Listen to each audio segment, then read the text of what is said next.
There would be a lot of benefit to adding the facilities. A turf field here at Oyster River High School gives us a showcase facility. It would just benefit us tremendously. It's going to be hugely important to our program. The project consists of a complete overhaul and facelift of our facility outside this high school, which would comprise of an artificial turf field, a 6-lane track, an 8-lane straightaway track, as well as reconfiguration of our baseball, softball field. We do things well in this district, and we're proud of doing things well. And I think that would be money very, very, very well spent, and it would serve so many people in our community, not just our high school students, but our middle school students, our Oyster River youth students. It also, I think, gives us a sense of pride and a community outdoor facility, much like the high school auditorium or the high school gymnasium, which are facilities that are well known in the district, that ones that all 3 towns can come and use for whatever community projects they have. This is not just a high school athletic facility project, this is a whole community facility project. And by enhancing and increasing our facilities here, we are now being able to provide more to our community at the same time. We are forced to continually use the same patches of grass year round. The artificial turf field, the beauty of those is it can use and take the wear and tear of 24/7 usage. And so we eliminate immediately the issues we have with our varsity teams in using of that field. We have a huge group of kids that absolutely love it. And it's tough for us when we are trying to find space in a hallway or the multi-purpose room or even the gym to do what we need to do when what we need to do is on a huge facility. I've been coaching in the Seacoast area for 30 years. Quite a few of those years were at a very large school with a very large amount of space.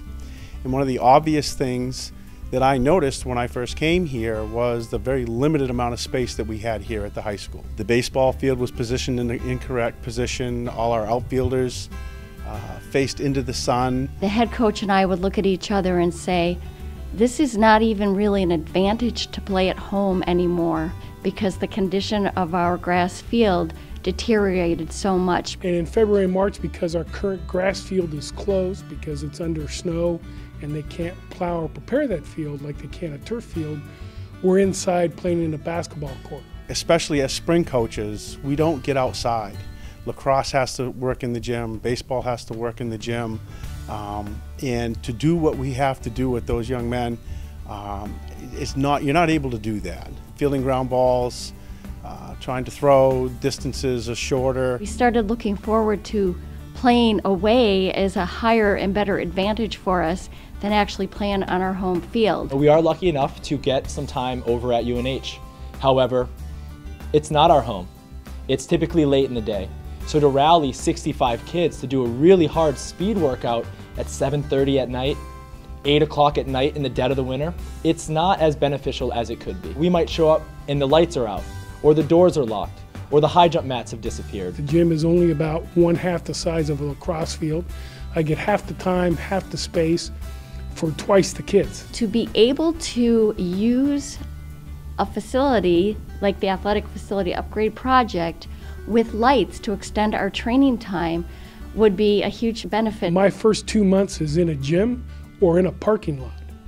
Lacrosse is a contact sport. It's the fastest sport on 2 feet. I can't do contact or any contact in the gym. It would endanger and not be safe for the players. When we were playing a game on the baseball field, our athletic director was not able to schedule practices and or other games on about 1/3 of our space that we had. Due to safety reasons, foul balls and such. We don't have a lot of pole vaulters because we don't have a space to practice that. We don't have the mats that go along with that. We don't have a lot of triple jumpers because to try to triple jump in a hallway is really going to hurt our kids. So as coaches, we constantly balance giving our athletes what they need and what they want, but also keeping them safe. There have been some concerns about an artificial turf field warming up too much, becoming too hot to play, and potentially putting student athletes at risk for dehydration.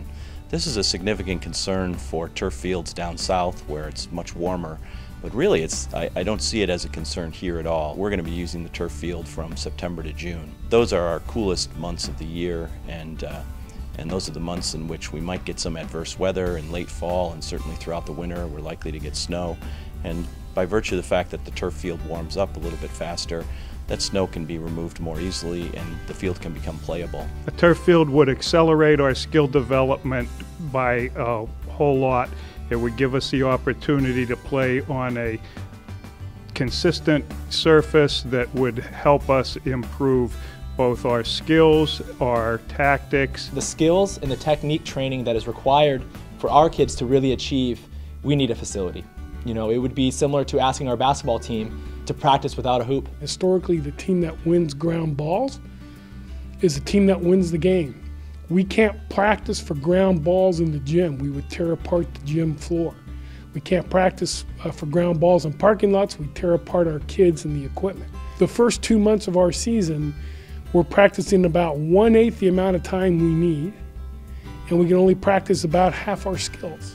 Having a turf field opens up being able to get outdoors early, being able to get out there when it starts to warm up a little bit. I mean, a turf field is something that can be plowed all winter long, and once it does start to warm up, it's usable right away. Moving to a turf field allows me to begin practice in February when the field's cleared for us, because you can clear a turf field. Allows me to get my 4 hours of practice a day, 6 days a week for all 50 guys, and allows me to practice all 50 to get prepared for the season. Because it's playable for a larger period of time through the winter months, that would enable us to get out on the turf and get those touches in a season when we otherwise could not. I lose about 1/4 of my practice because of the spring rains. We can practice in the rain, we can play in the rain, but we can't play on the field in the rain just because we would tear up the field. The turf field's much more durable, we can actually play. A turf field really could be played on, even here in New Hampshire, as many as 10 months out of the year. It would also be beneficial in having a stadium where the fan base would be more comfortable.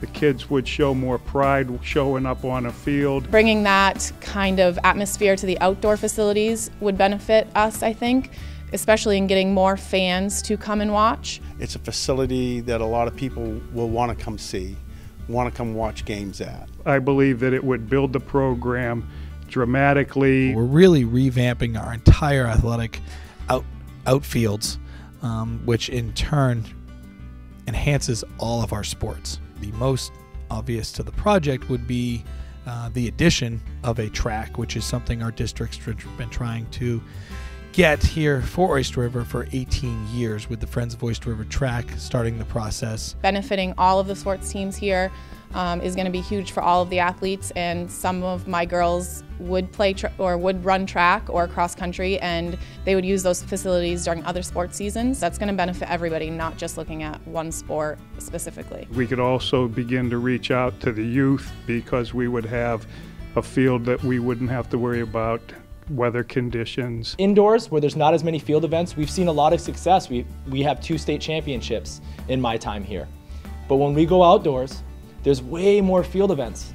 And because we don't have this space and the facility to train them, we end up not being able to compete at such a high level. In the 13 years I've been here, we've had 10 kids go on to play at the collegiate level. We have, I believe that the addition of a turf field would increase that number even more, because they would develop faster, more consistent skills to the college game, and we would be able to be a lot more competitive in the, not just within the state, but also nationally, and coaches would notice. It's really unfair to our students who are looking at post-secondary opportunities for running. You know, we have Division I caliber athletes every single year coming out of our program.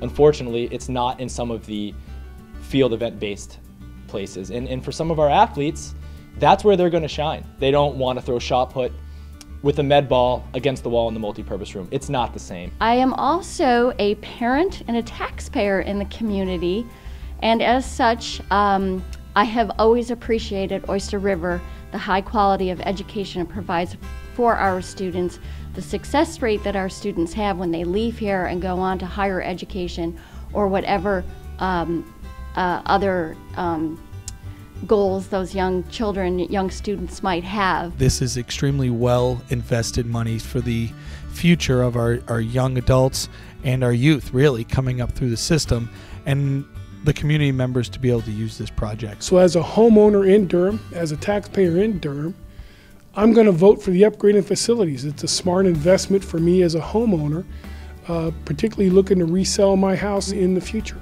as well as upgrading the program for my lacrosse program and the 50 young men who play for me. I think that was one of the best ways we can put our taxpayer monies at this point in time. We're lucky to have great community support and student athlete support, reaching out at Durham Marketplace, at events happening throughout the city and towns, really pushing this project and showing the individuals that this is something we really need. And I urge you to check out orbobcats.com for additional information, and we hope to see you on March 10th to vote. Thank you so much.